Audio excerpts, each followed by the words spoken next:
نحمدہ و نصلی علی رسولہ الکریم اما بعد فاعوذ باللہ من الشیطان الرجیم بسم اللہ الرحمن الرحیم السلام علیکم ورحمۃ اللہ وبرکاتہ۔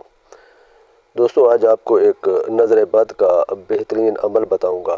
اگر بچے کو نظر لگ جائے، جس کو نظر بد کہتے ہیں، یہ لوگوں کی بھی نظر لگ سکتی ہے اور والدین کی بھی اپنے بچوں کو نظر لگ سکتی ہے، کیونکہ وہ خود اسے پیار و محبت سے دیکھتے ہیں تو نظر لگ سکتی ہے۔ العین حق، یعنی نظر حق ہے، تو اس کے لیے آپ کو کسی کے پاس جانے کی ہرگز ضرورت نہیں۔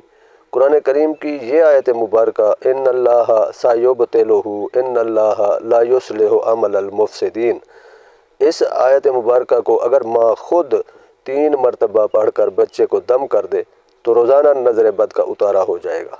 بچے کو رات سوتے ہوئے یا صبح اٹھ کر یہ آیت مبارکہ 3 مرتبہ پڑھ کر بچے کو دم کر دیا جائے تو بچے کے اوپر سے بری نظر کا اثر ختم ہو جاتا ہے انشاءاللہ۔ وآخر دعوانا ان الحمد للہ رب العالمین۔